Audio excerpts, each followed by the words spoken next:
Hey, you there. The man in the janitor's uniform at the back. Come up here, now. Harper Weston's voice rang through the Ryman auditorium like a cold blade slicing the air. 500 guests turned their heads in unison. On the live stream, 2 million people were staring straight into this moment. Cole Brennan, 32 years old, stood frozen. His hands were trembling, and the thing that made him look most out of place at that moment was the pair of yellow rubber gloves still on his hands. He had finished wiping down the stage exactly 10 minutes earlier. "I'm sorry, ma'am. I didn't think that—" "Don't make excuses." Harper cut him off before he could finish the sentence.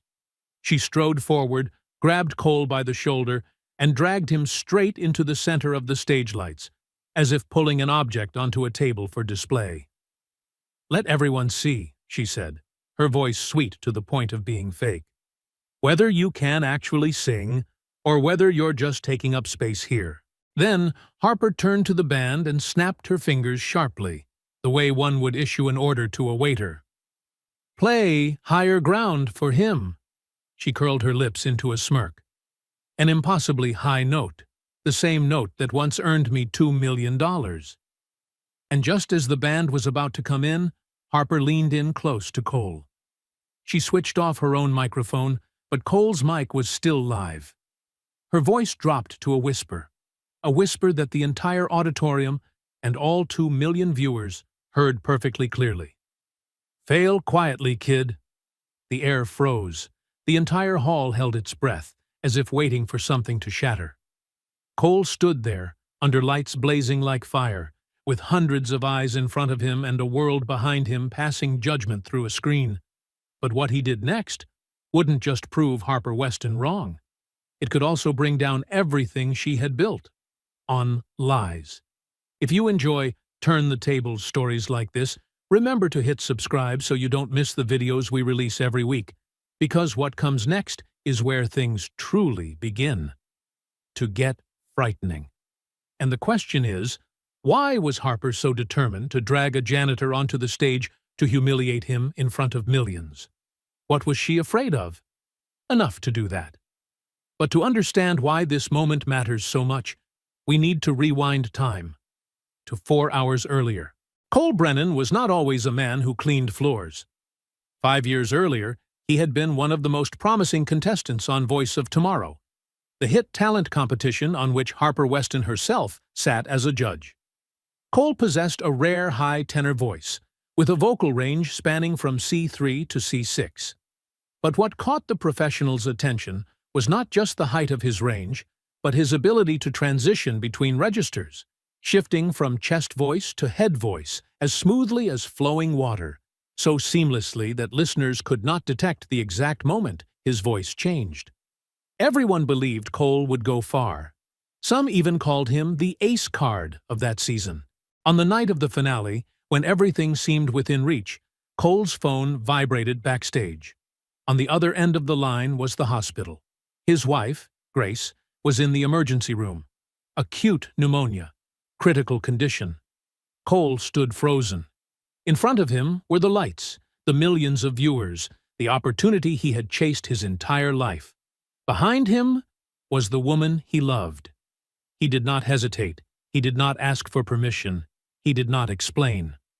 Cole left the show that very night and ran straight to the hospital. The public turned on him almost instantly. Irresponsible. Unprofessional. Throwing away the opportunity of a lifetime. Then Harper Weston appeared on television and coldly delivered a single sentence that shut every door completely. Anyone who doesn't respect an opportunity doesn't deserve a dream. 3 days later, Grace passed away. Their daughter, Lily, was born prematurely at 32 weeks, weighing only 1.5 kilograms, carrying a hole in her heart. Cole was blacklisted from the entertainment industry. No record label would sign him. No stage would invite him to sing. For the next 5 years, Cole survived as a janitor. Now he and Lily live in East Nashville, in an old 2-bedroom apartment, where the heating system works in only one room. Cole works 2 shifts a day. In the morning, he cleans the Ryman Auditorium. At night, he washes dishes at a restaurant on Broadway. Each night, he sleeps less than 4 hours. Lily needs heart surgery. $85,000. Insurance covers only 40%. Cole needs $45,000 within 2 weeks. He does not allow himself to think about the words, "What if not?"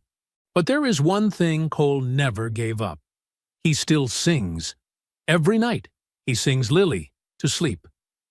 "You Are My Sunshine," Grace's favorite song. Cole always sings very softly, very carefully, as if singing just a little louder would cause the memories of Grace to crash down and crush him. Lily often whispers to her father, "Daddy's voice makes my heart feel better." The nurses in the ICU have noticed it too. Lily's heart rate becomes noticeably more stable whenever she hears Cole sing. No one can explain why, but Cole knows. It is not technique, not pitch, and not a miracle. It is love. And it is the only thing he still has left to give his daughter. Harper Weston hosted a gala called Voices for Hope at the Ryman Auditorium. The publicly announced purpose sounded noble: raising funds for Vanderbilt Children's Hospital and its congenital heart treatment program. Ironically, that was the very condition Lily, Cole's daughter, was suffering from. That night, Cole was on the evening shift, cleaning the backstage area. He knew very well that the money raised tonight could save his daughter's life.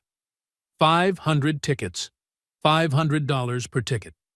Ticket sales alone totaled $250,000. Harper stepped onto the stage, the spotlight shining directly on her. She smiled confidently and declared to the audience, "Tonight, I will sing Higher Ground." The final note, C6, has never been reached by any singer other than me. That is why I stand here. And that is also why I am able to help these children. The audience erupted in applause. From the upper balcony, Cole quietly looked down at the giant screen displaying images of children with heart disease. Among them was Lily. He had signed the consent forms allowing the hospital to use his daughter's image. The rehearsal began. Cole was cleaning the glass when Harper walked in to warm up her voice. The band played the opening chords of Higher Ground. Harper's voice rang out powerfully in the lower sections, solid, controlled, exactly what one would expect from a star. But when the song reached the bridge, where the melody climbs to E5, then A5, heading straight toward C6, Cole felt that something was wrong. Harper's neck tightened. Her shoulders lifted slightly, betraying the strain. When she tried to reach C6, her voice cracked at a sharp 5, nearly a tone and a half below the target. Harper cleared her throat softly, trying to cover it up. "My throat is too dry."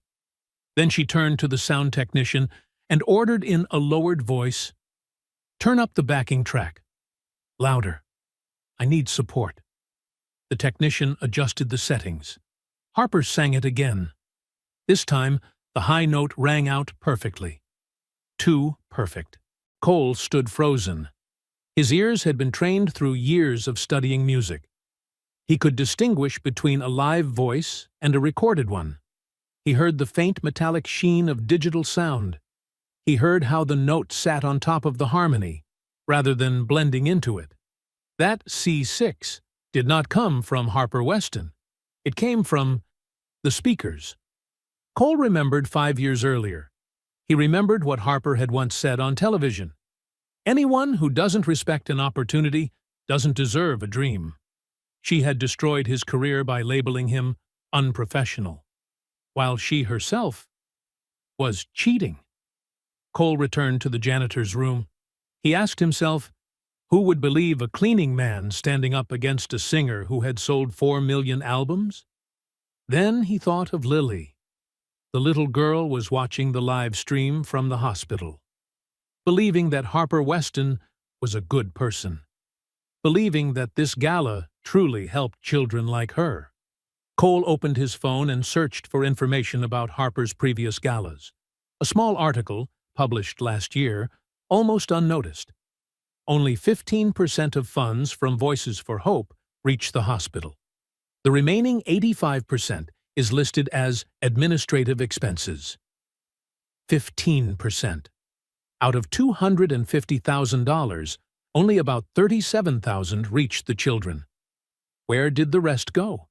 Harper's management company, production costs, marketing for her personal brand. Cole felt something ignite in his chest. Not anger, but resolve. A 32-year-old man who had lost his wife, who was raising a heart-sick child alone, standing in a cold janitor's room, and deciding, enough. The gala began at 7 o'clock in the evening. 500 people filled the auditorium. 2 million were watching online. Cole finished his shift, put away his tools, and prepared to leave. But as he reached the wings, he suddenly stopped. On stage, Harper Weston appeared in a shimmering sequined gown, the lights making her look like a flawless icon.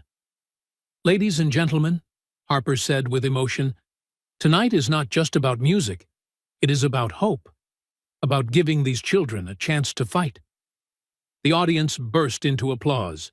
The cameras quickly swept to the large screen behind the stage, images of children with heart disease appearing one after another.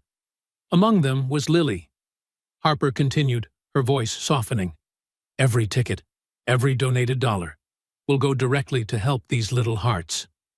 Cole stared at his daughter's face on the screen, and in that moment, he knew. He could not let Harper continue lying for even one more second. Harper sang the first 3 songs. Her voice was good, well-trained, polished, precise, professional, but nothing special. Then Harper introduced the next song, smiling confidently. "Higher Ground. This song is proof that when you believe in yourself, you can reach unimaginable heights." The band came in. Harper began to sing. Just as Cole had heard during rehearsal, when the song moved toward its climax, toward the C6 note, the sound rang out. Perfect, clean, flawless. But it was not a human voice. It was sound coming from the speakers. Digitized. Artificial. Cole stepped out of the shadows of the wings. No plan, no script, just a man who had been silent for 5 years. And a courageous decision. Harper saw him. Her eyes narrowed slightly. She recognized him immediately. The former contestant, the man who had abandoned the show 5 years earlier. A cold smile slowly spread across Harper's lips. "Ladies and gentlemen," she said, "we have a special guest." The lights snapped around. 500 heads turned. The camera zoomed in. Cole stood there, in a janitor's uniform, yellow rubber gloves still on his hands, a cleaning cloth draped over his shoulder. "Cole Brennan," Harper introduced. "Some of you may remember him from Voice of Tomorrow 5 years ago. A true talent, a true potential." She paused, deliberately letting the word potential hang in the air. Until he walked away. Right before the finale. No explanation, no apology. He simply disappeared. The audience began to murmur. "My wife was dying," Cole said, his voice loud enough for people near the stage to hear. Harper did not hear, or pretended not to hear. "And now look at him," she said with a thin smile, "cleaning up after successful people. How touching." A few cold laughs rippled through the hall.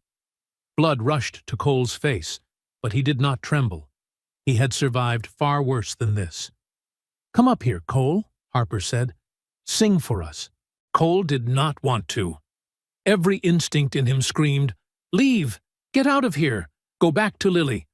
But if he turned away, Harper would win. She would keep lying, keep making money off children with heart disease. And one day, Lily would grow up, watch this video again, and think her father was a coward. Cole stepped onto the stage. Each step felt like it weighed a ton. He stood under the lights. Harper handed him the microphone. "Make yourself comfortable," she said. "Just do your best." Before the band could play a single note, Cole spoke. "Ms. Weston, I have a question." Harper raised an eyebrow. "Oh? Go ahead." Could you turn off the backing track? The air froze. Harper smiled, but her eyes did not. The track is part of the arrangement, Cole. But during rehearsal, you sang without it, Cole said. His voice was quiet, but the microphone picked it up clearly. You sang alone. The murmuring spread faster. Sound check is different from a performance, Harper replied, her voice tightening. Then could you sing first? Cole continued. Just you, no track, so I can learn how you do it. 3 seconds of absolute silence. Then Harper let out a sharp laugh. You want me to audition in front of you? No, Cole replied. I just want to know whether you can actually sing. The auditorium exploded. Gasps. Shocked laughter. Harper stared at Cole as if he had slapped her across the face. Of course I can sing, she said through clenched teeth. I've been doing it for 15 years. Then prove it. Harper spun toward the sound technician. Turn off the track, all of it. The technician hesitated. Do it! He pressed the button. The music immediately became sparse, bare, nowhere to hide. Harper Weston raised the microphone and began to sing. Harper's voice filled the entire auditorium.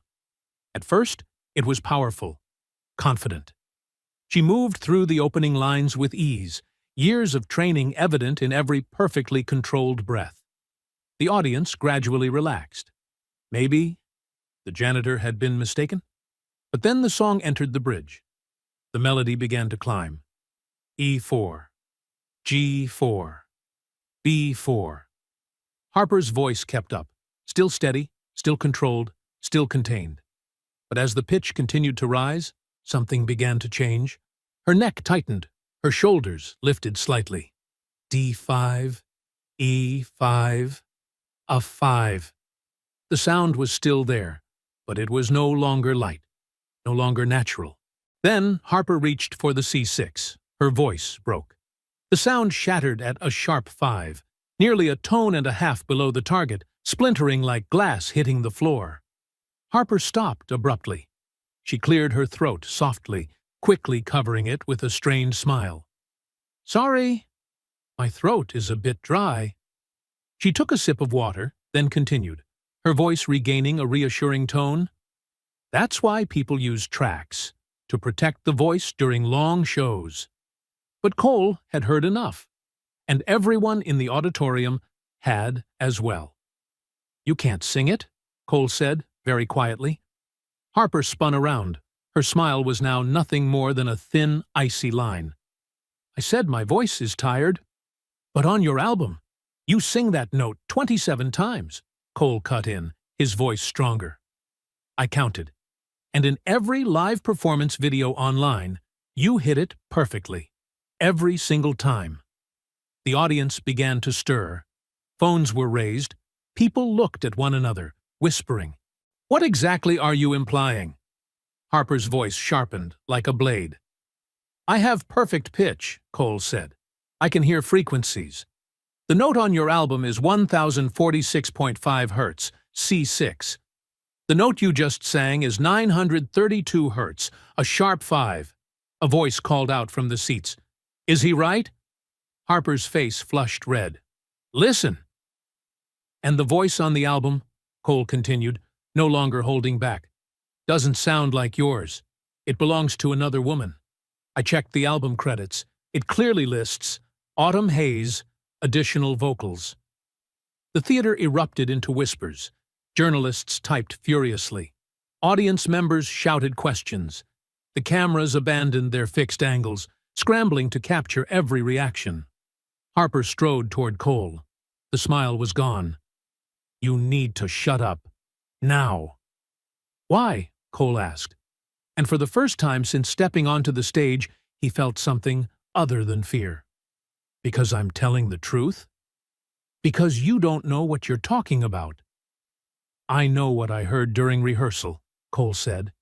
He looked straight out at the auditorium, into the lens, at the 2 million people watching. And I know what I'm hearing right now. That high note isn't yours. You've been lip-syncing for 15 years. Harper's hand shot out, gripping Cole's arm. Not hard enough to cause pain, but enough to control him. "It's over," she said coldly. But before Harper could pull him off the stage, a voice rang out from the wings. "Actually, he's right." The entire auditorium snapped around. Daniel Park, Harper's sound engineer, stepped into the light. His face was pale, but his eyes were steady. "I've been Harper's sound engineer for the past 5 years," Daniel said. "And every performance, I played that backing track. She has never been able to sing that note live, not once." Silence fell like a heavy blanket. Harper stared at Daniel as if he had just plunged a knife into her back.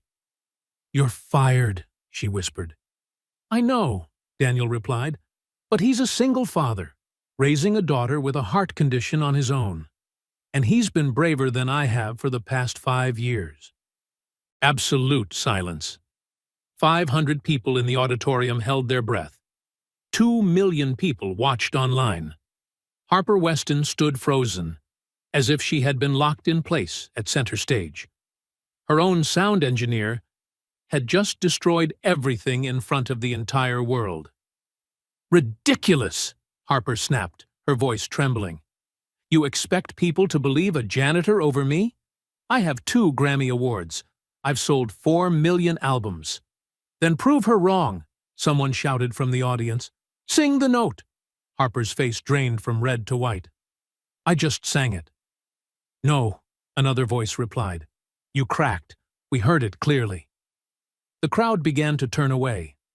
Harper looked at Cole, and inside her chest, something ugly began to twist.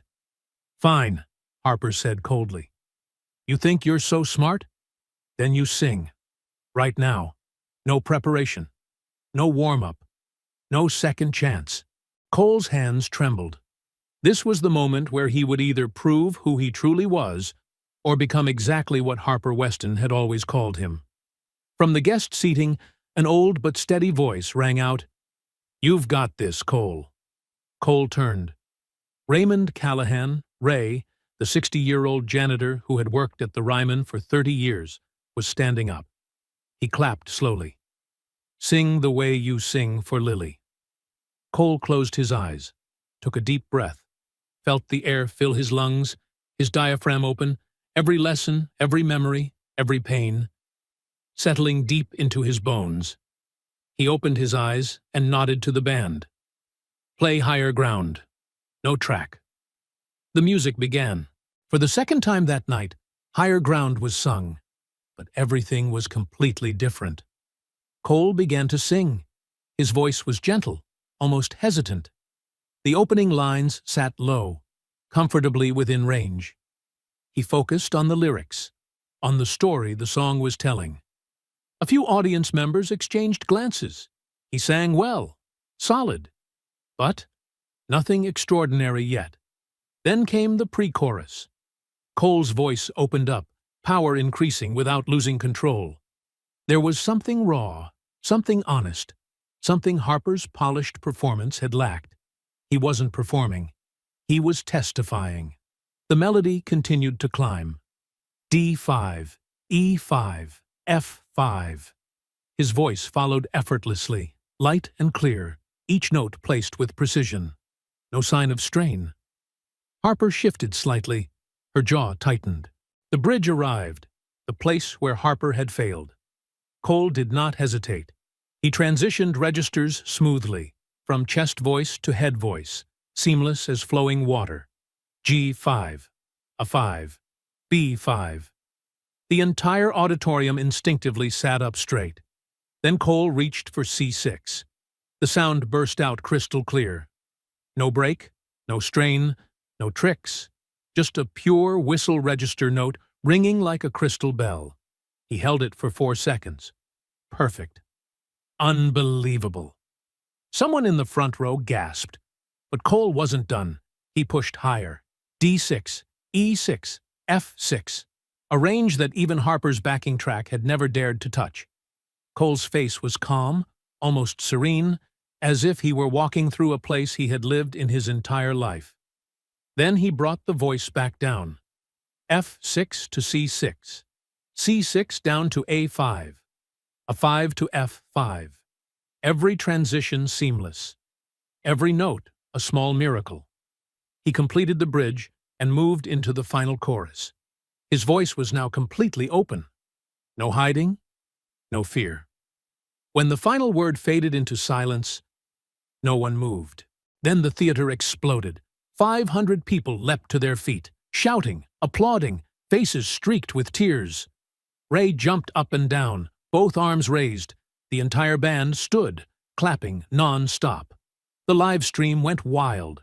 Within 30 seconds, 50,000 shares. In less than a minute, the name Cole Brennan shot straight to the top of global trending lists. Cole stood under the lights, breathing hard, barely able to believe what had just happened. Harper Weston looked like she had been knocked flat. Her face was ashen. From the front row, a woman stood up. Yolanda Carter, an R&B legend, a special guest. She was crying. "That is the best thing I've ever heard from a janitor in my entire career," Yolanda said, her voice breaking. "Cole, you didn't just hit that note. You owned it." The applause grew even louder. Trevor Hudson, a producer who had worked with Alicia Keys and Kendrick Lamar, shook his head and stood up. "I need to say this," he said. "I've been in this industry for 30 years, and tonight we just witnessed a janitor sing a note that the woman who made it famous truly cannot." The auditorium fell dead silent. The weight of his words pressed down on everyone. Trevor turned to the audience. "The album recording? I was the mixer. I was there. Cole is right. That is not Harper's voice. It's Autumn Hayes, a studio singer from Austin. She was paid $2,000 and forced to sign an NDA. She was never properly credited." Harper opened her mouth, but no sound came out. "I stayed silent," Trevor continued, "because that's what people do in this industry. Protect the star, protect the money. But I'm done protecting lies, especially when a janitor has had more courage than I have for 3 decades. The theater erupted again. Journalists typed furiously. Cameras abandoned their fixed positions and rushed toward the stage. Harper finally found her voice. "This is insane," she screamed. "You're going to destroy my career over a backing track? Everyone uses tracks. Beyoncé uses tracks." "But they don't claim to be singing live," Yolanda shot back immediately. "They don't sell tickets for live performances and lip sync. That's fraud, Harper." I never," Harper stammered, looking around for support. But the band turned away. Her manager had a phone pressed to his ear, probably calling a lawyer. Harper turned to Cole. In that moment, he saw in her eyes not just anger, but fear. "You'll regret this," Harper whispered, just loud enough for the microphone to catch it. "You, your little family, and your sick daughter. I promise you'll never work in this industry again. Never." The threat hung in the air, recorded by every camera. But Cole was no longer afraid. For the first time in 5 years, he felt free. Cole spoke, his voice steady. "I don't work in this industry. I sing because I love it. And you can't take that from me." He paused for a beat, then added, slowly, clearly, "But maybe it's time someone took it from you." The theater fell completely silent. Then a single clap echoed, slow, deliberate. Then another. And within seconds, all 500 people rose to their feet, applauding, not for Harper Weston, but for a father who refused to lie. Harper looked around into the cameras at the wreckage of everything she had built. There was nothing left to say. She turned and walked off the stage. The moment Harper's foot crossed into the wings, the theater erupted again. People were glued to their phones. The live stream chat scrolled so fast it was unreadable. Someone shouted, "Check Twitter, she's trending." Not Cole Brennan, but Harper Weston exposed. Harper Weston cheated. Harper Weston's career is over. Everything happened at a dizzying speed. Within 5 minutes, Harper's Wikipedia page was edited. 10 minutes later, major music blogs posted headlines, "Famous singer exposed by a janitor live on stage." 15 minutes later, 3 major sponsors released statements saying they were reconsidering their partnerships. Cole remained standing on the stage, surrounded by chaos he had caused, simply by telling the truth. He did not feel proud, nor victorious. Just a quiet certainty that he had done the right thing, even if he had no idea what would come next. The chaos lasted nearly 20 minutes before security cleared the auditorium. Cole sat backstage on a folding chair. Ray sat beside him. Around them, adults whispered urgently. Event organizers, Harper's management team, people in expensive suits speaking rapidly into phones. No one spoke to Cole. His phone vibrated. From the hospital. Lily had watched the live stream from her hospital bed. "Daddy, I saw it. You sang so beautifully." Cole's throat tightened. "Are you okay, sweetheart?" "I'm okay, Daddy. The nurses watched, too. They said you were amazing." That call had been an hour ago. Now it was nearly midnight. The children's choir had all gone home. The theater was nearly empty, with only crew members dismantling equipment. Cole was still sitting on that folding chair. Ray was still there, refusing to leave. Then Harper's lawyer appeared. Olivia Sterling, a white woman in her early 50s, entered backstage. Her suit likely cost more than 6 months of Cole's salary. Leather briefcase in hand, a polite smile. That never reached her eyes. "Mr. Brennan," she said, pulling up a chair across from him. "I'm Olivia Sterling. I represent Ms. Weston." Ray stood up immediately, positioning himself close, like a comrade. "He doesn't have a lawyer present," Ray said calmly but firmly. "If this is a legal discussion, I suggest representation." "Of course," Olivia replied. "I'm not here for formal negotiations, just to resolve an unfortunate misunderstanding." "There is no misunderstanding," Cole said. His voice was low and steady, the voice of a man who had endured enough loss. "Your client cannot sing the notes that made her famous. That is fraud." Olivia's smile did not waver. "The music industry is complex, Mr. Brennan. Artists use vocal support, backing tracks, studio techniques. That's standard practice. Tonight was merely a misunderstanding of professional context." "I understand that she lied," Cole replied quietly. Olivia turned toward him. "No, you misunderstand. And that misunderstanding is causing significant harm to Ms. Weston. Sponsors are threatening to withdraw. The tour is in jeopardy. Millions of dollars could be lost." The word harm hung in the air like a threat. Olivia opened her briefcase and placed a stack of documents on the table. "If you sign this," she said, "everything goes away." Cole picked it up. Read. His expression did not change. He was 32 years old and had read enough contracts to know when he was being led into a trap. "This document says I made false accusations, that I apologize, that I was seeking attention." "It's a mutual agreement," Olivia said. "In return, Ms. Weston will not pursue legal action, and as a gesture of goodwill, she will fund a $100,000 music scholarship for you. Full coverage, any program." Olivia paused. "We're also aware your daughter needs surgery. We will cover the full $85,000. Cole set the papers down, looked directly at Olivia. $185,000. Enough to save Lily. Enough to change his life. But Cole was 32 years old. He had watched his wife die. He had raised a heart-sick child alone for 5 years. And he knew, some things cannot be bought with money. "And if I don't sign?" Olivia's smile faded. "Ms. Weston will pursue defamation charges against you, against anyone who spreads your statements, and against the Ryman Auditorium for allowing a hostile environment." She paused. "Your daughter's school district has also been informed that a $500,000 donation to its music program is now at risk." Ray clenched his fists, but said nothing. This was Cole's decision. "So," Olivia concluded, "sign here, accept the scholarship, and everyone moves on. or refuse, and watch your family drown in legal fees you cannot afford. She looked Cole straight in the eye.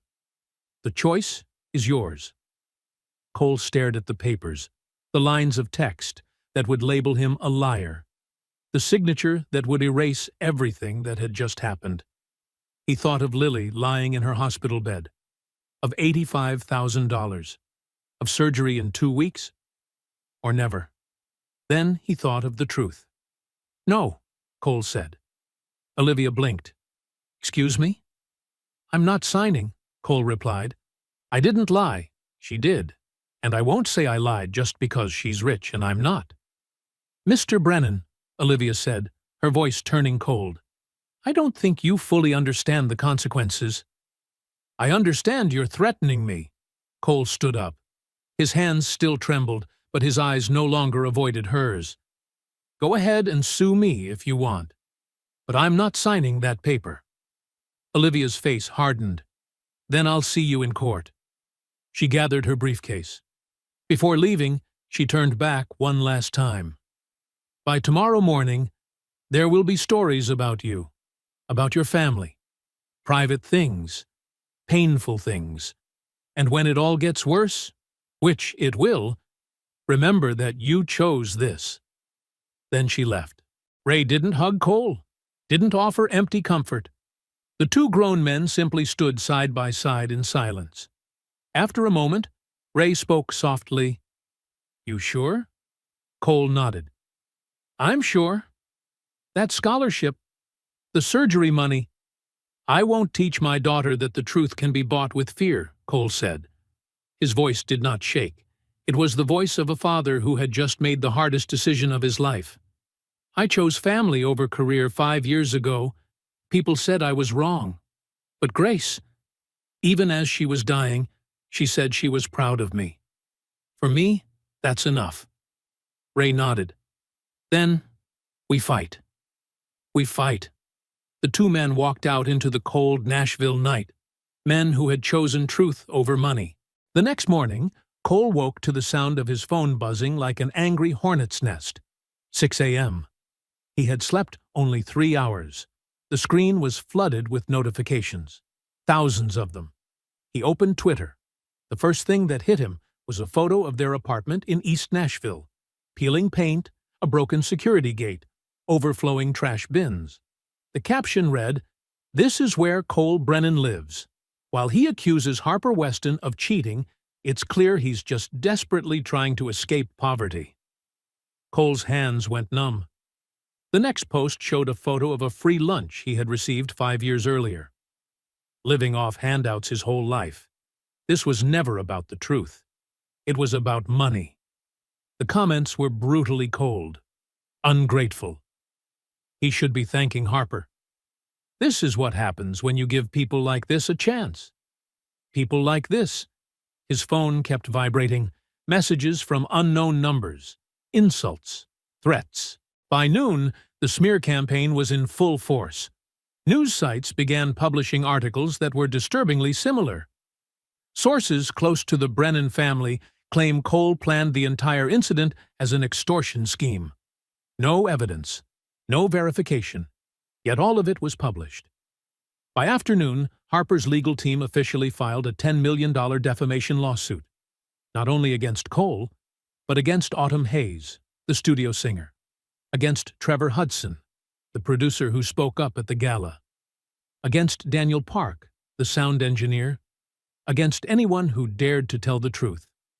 $10 million. Cole held the legal documents delivered to their apartment, his hands shaking so badly he could barely keep hold of them. This was a strategic lawsuit, not meant to win, but to terrorize. Harper's team knew that even if they lost, the legal costs alone would crush everyone involved. That was the weapon, and they were using it with cold precision. But they weren't finished. By 4 p.m., news outlets began running new stories, more tightly coordinated. Sources close to Harper claim Cole Brennan is a father with alcohol issues. His family has a history of violence. They are playing the victim to extract settlement money. None of it was true. By 5, another outlet claimed it had confirmed that Lily did not actually have a heart condition, that it was all staged. Cole sat on the old sofa in their apartment, his phone trembling in his hand, watching lies pile on top of each other like mud. He felt the walls closing in. Then, at 7:15 that evening, something changed. A woman named Autumn Hayes posted a video. She appeared to be in her late 30s, blonde, sitting in a professional recording studio. Gold records lined the wall behind her. "My name is Autumn Hayes," she spoke directly into the camera. "I am a studio singer, and I am the voice Harper Weston has been selling as her own for the past 15 years. Cole's heart pounded. "That man told the truth last night," Autumn continued. "I sang the whistle register note in Higher Ground and 6 other songs. I was paid $2,000 per song and forced to sign a non-disclosure agreement." She held up a stack of papers to the camera. "This is my contract.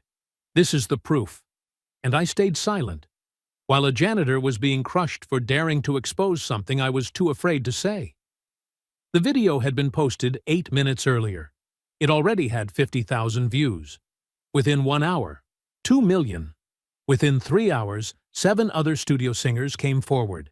Each had contracts, each had recordings, and each confirmed Cole Brennan was telling the truth. By noon the next day, public opinion had completely reversed. Harper Weston exposed shot to the top of trending, this time not on speculation, but on evidence. Cole sat on his worn old sofa, watching the internet tear apart the woman who had tried to destroy him. And for the first time since all of this began, he realized he was no longer alone. But Harper Weston did not disappear quietly. Even after 7 studio singers had come forward, even as undeniable evidence piled up beyond denial, Harper Weston still refused to back down. By that afternoon, Harper's legal team officially filed a $10 million lawsuit, not aimed only at Cole. They sued Autumn Hayes for violating her NDA, and they sued the Ryman Auditorium for creating a hostile environment. $10 million. The goal was not to win, but to frighten everyone into silence. Cole sat alone at the small kitchen table in their apartment, gripping the summons in his hands. He had endured enough loss to understand one thing. To survive, you had to fight with reason, not emotion. His phone vibrated. An unfamiliar number. This time Cole answered. "Mr. Brennan, my name is Melissa Morales. I'm an attorney. I'd like to represent you pro bono." Cole straightened. "Why?" "Because what you did was right," Melissa replied. "And because my firm believes the legal system should not be used as a weapon for the wealthy to silence people who tell the truth." She paused. "But the decision is yours. You're a father. This is your life and your future. I can only offer professional advice." Cole looked down at the summons. "If I agree, can we win?" Melissa didn't dodge the question. "Honestly, legally, we have a very strong case. But Harper has money and time. She can drag this out, exhaust you financially and emotionally. This will not be an easy fight." Cole nodded. That was exactly what he needed. Not comfort, but truth. "All right," he said. "We do it." Within an hour, the kitchen table was covered with files. Melissa worked fast, efficiently. "Harper's lawsuit is garbage," she said bluntly. "Defamation requires false statements. Everything you said was true. She knows it. This is intimidation, not litigation." "So what do we do?" Cole asked. "We countersue," Melissa replied. "Fraud, false advertising, breach of contract with ticket buyers. We turn this into a class action, make it so expensive she can't continue." But the next morning, things became much worse. At 4 a.m., Lily woke in panic. She was struggling to breathe. Her lips turned bluish. Cole slammed the call button, his heart pounding like a war drum. Doctors rushed in. Oxygen, machines, terms Cole barely had time to process. Heart failure, acute risk, Emergency intervention. They stabilized Lily, but Dr. Walsh pulled Cole aside. We need to operate sooner, he said carefully. Lily's heart is weakening faster than expected. We may have only a week, maybe less.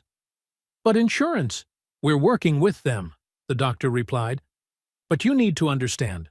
Open heart surgery. 8 hours. High risk. Even if we close the hole, the risk of complications is still significant. 3 a.m. Cole sat alone in the hospital waiting room after Lily had fallen asleep again. There was nowhere else to go. He held his phone. Olivia Sterling's name was still in his call history. Just one call.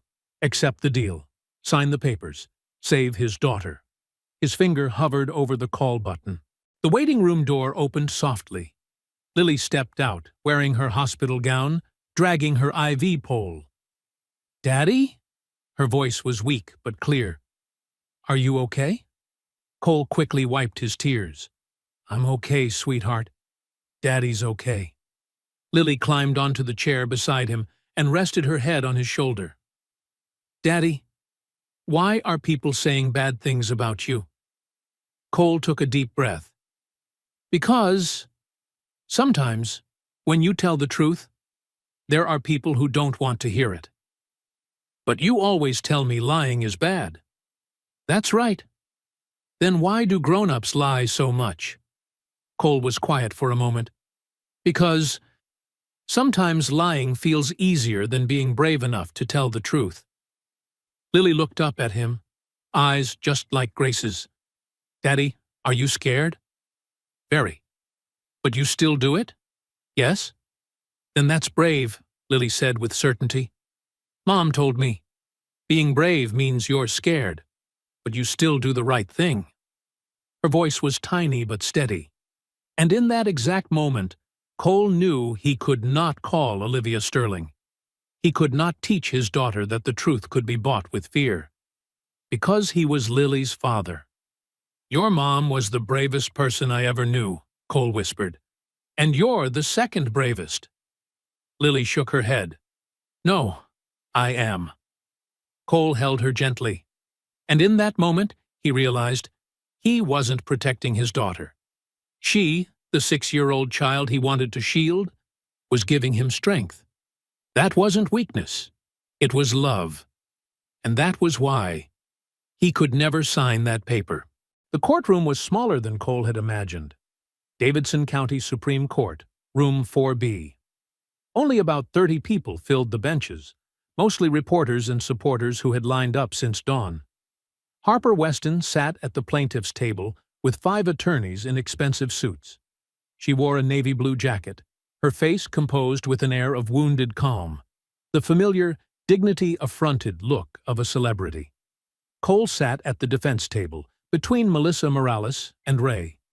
He wore the only white dress shirt he owned. This was not yet the formal trial. It was only a preliminary hearing on Harper's request, an injunction to bar Cole, Autumn Hayes, and Trevor Hudson from continuing to make what she called defamatory statements. Judge Patricia Donovan entered, a woman in her early 60s with more than 20 years on the bench. She glanced at Harper's legal team, then looked at Cole. Something flickered across her face, very quickly, but not by accident. "Miss Sterling," the judge said to Olivia Sterling, Harper's attorney, "you are seeking a gag order against a janitor."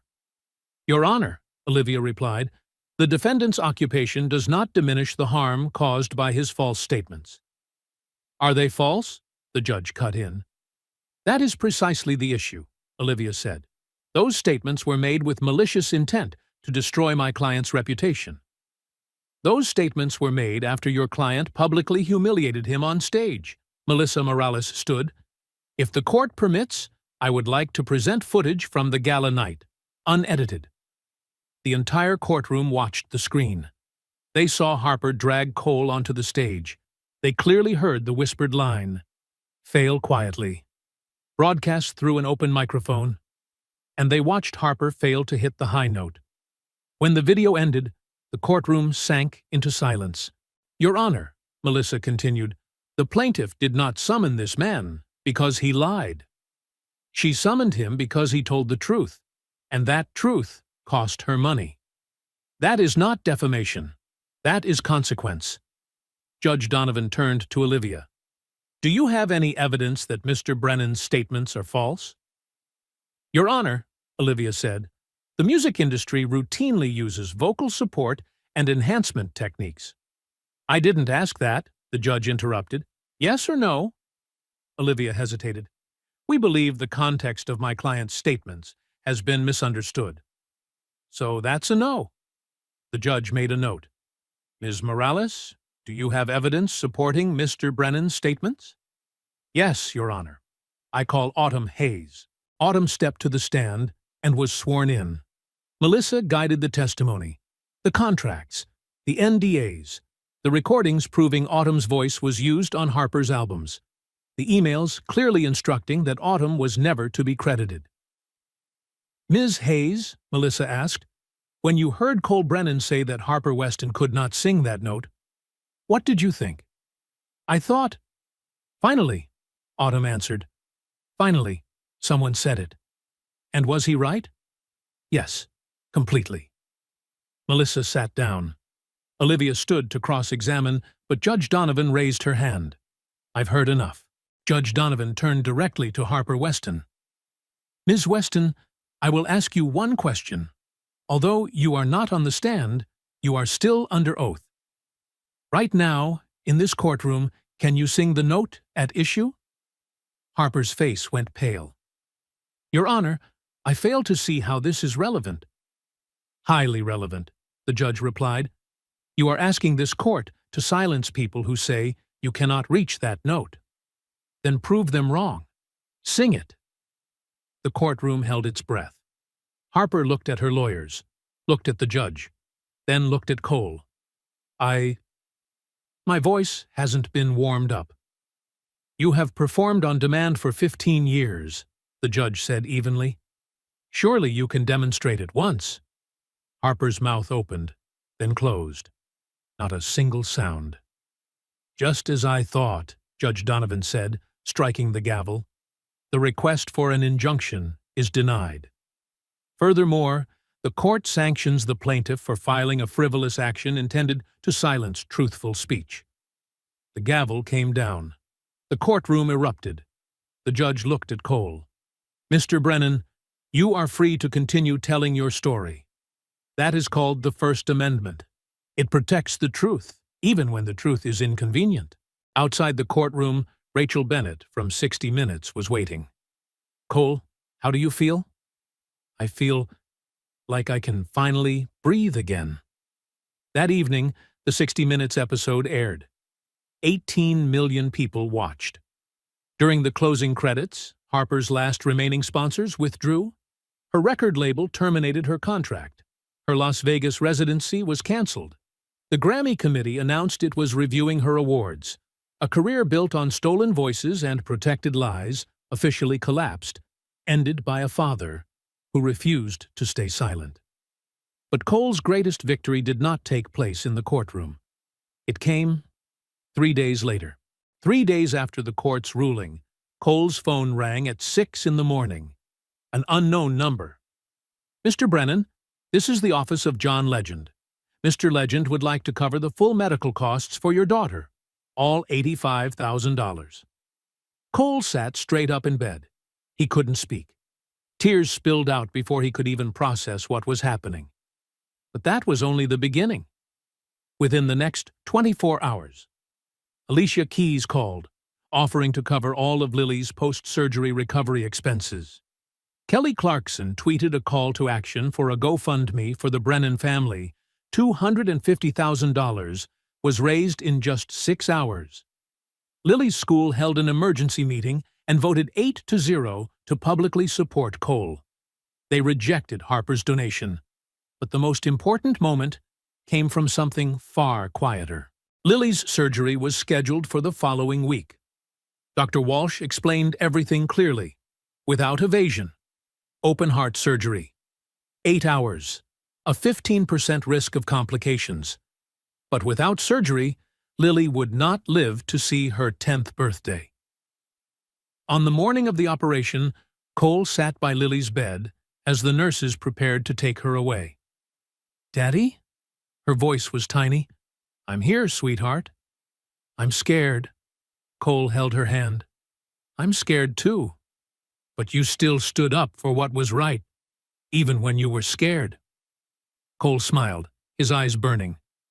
"Because you taught me what bravery is, Lily.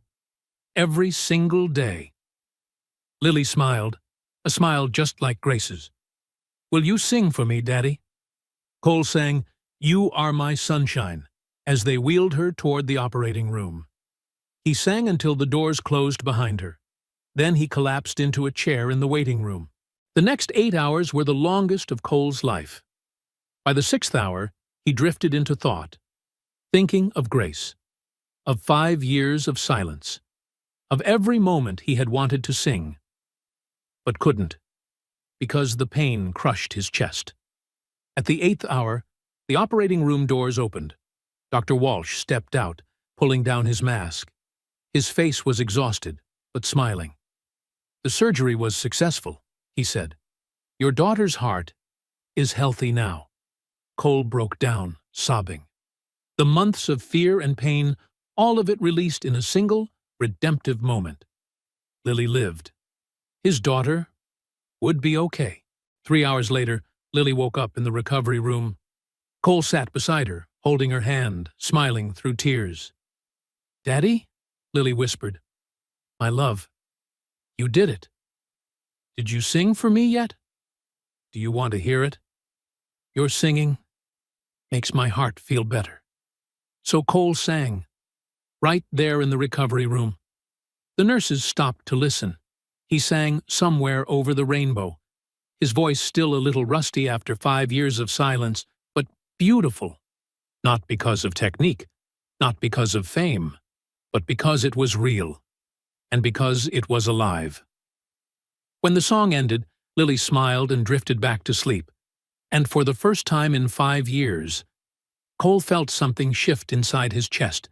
His voice had come back, not for the stage, not for money, but for love. 18 months later, Cole Brennan stood backstage at the Ryman Auditorium once again. But this time, he was no longer the man who mopped the floors. He returned as a performing artist. Lily, now 8 years old, healthy and radiant, sat in the front row. Her heart had been repaired. The surgical scar on her chest had faded into a thin silver line, like the mark of a battle already won. The road that brought Cole back here was anything but straight. After Lily's surgery, 5 major record labels made offers at the same time. Cole turned them all down. "I won't leave Lily," he said. "Not now, and not ever." Instead, he signed with an independent, artist-owned label, Heart Song Records, run by people who were parents themselves, who understood that family always comes before career. Cole's contract looked nothing like anything else in the industry. A flexible schedule. Lily could travel with him everywhere. Cole retained full ownership of his compositions, and 15% of all revenue went directly into a fund he established himself. That fund was called Unbreakable Voices, a scholarship program for young singers from working-class backgrounds. No NDAs, no exploitative contracts, only training, legal education, and real support. In the first year, 50 scholarships. By the 3rd year, 200. Cole recorded his debut album, Silent No More. He co-wrote it with Autumn Hayes, a collection of songs about reclaiming courage, speaking the truth, and daring to say no when the world expects you to stay silent. The album went gold in just 6 weeks. The music videos were filmed in the places where Cole's voice had truly been born. The East Nashville Community Church, where he once sang with Grace. The Ryman Auditorium, where he once cleaned floors. And the hospital room, where he sang to Lily. In the final chorus, Lily appeared. Her voice was clear, precise, unafraid. Text appeared on the screen. "Your voice matters." Change in the industry came fast, and it was irreversible.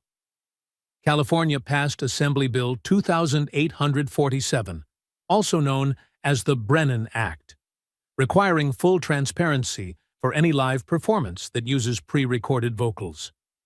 Tickets must clearly disclose it. Violations are treated as consumer fraud. Within 18 months, 12 states passed similar laws. The Recording Academy overhauled its crediting rules. Every song submitted for awards must fully disclose all contributing vocalists. The vague concept of additional vocals was officially eliminated. Spotify and Apple Music added a credits tab to every song. Studio singers, who had been invisible for decades, finally had names. A studio singers union was formed, 2,000 members in its first year. Autumn Hayes' career exploded. After 15 years in the shadows, she appeared on magazine covers. Her debut solo album, finally, won a Grammy. In her acceptance speech, she said, "I was afraid for 15 years. A 32-year-old man showed me what courage really looks like. And Harper Weston? She never recovered." 3 months after the court ruling, Harper filed for bankruptcy. The class action lawsuit ended with $23 million in ticket refunds for 15,000 audience members. Both of her Grammy Awards were officially revoked. Harper attempted a comeback 6 months later with a tour titled Unplugged and Unfiltered. Ticket sales reached 11%. After the third show, the tour was canceled. The last the public heard of her, Harper was teaching music business courses for an online college. But this story is not about Harper's fall. It is about what was lifted up. The concert night. Ryman Auditorium. Cole stood backstage at the Ryman, his heart pounding. This was his first concert. Before stepping onto the stage, he stopped by the custodial room. The familiar smell of cleaning solution and floor wax filled the air. Ray was there, holding a mop. "You did it, kid," Ray said, placing a hand on Cole's shoulder, not like a father to a son, but like two grown men who respected each other. "No," Cole smiled. "We did. Everyone who was ever told their voice didn't matter." Cole walked onto the stage. Lily sat in the front row, wearing a T-shirt that read, "My dad's voice saved me." The auditorium was packed, not with 500 wealthy patrons holding $500 tickets, but with 2,000 working people who had lined up early. Janitors, nurses, teachers, single parents, people who had been told their voices were insignificant. Cole opened with "Silent No More." His voice wasn't perfect. There were still traces of 5 years of silence, but it was real. For the second song, he invited Autumn Hayes onto the stage. Together, they sang Higher Ground. When both of them reached the final C6, clear, accurate, and truly their own, the auditorium erupted. For the final song, Cole called Lily onto the stage. "This is my daughter," he said. "2 years ago, I almost lost her. In that fear, I found my voice again, not for fame, not for money, but for love." They sang "You Are My Sunshine" together. As the melody faded, the cameras caught the Ryman's custodial staff, the people who once worked alongside Cole. They stood, applauding, many of them in tears. A sign was raised, "We always knew you could sing." Cole looked out at the audience, people who had once been invisible, now seen, and spoke his final words. "To everyone who was ever told to stay silent, you are not invisible anymore." The curtain fell to thunderous applause. If you stayed until this very moment, thank you, truly. Cole's story is not just about music. It is about truth, about courage, and about how one ordinary person can change an entire system, simply by refusing to stay silent. Before you go, tell me, where are you watching this story from? A big city, a small town, or a quiet corner somewhere in the world? Leave a comment below. Because here, every voice matters. And if you believe stories like this deserve to be told more often, stories about ordinary people, about truth, and about difficult but right choices, hit subscribe right now. Because in the next video, it might be your story that gets heard. See you next time.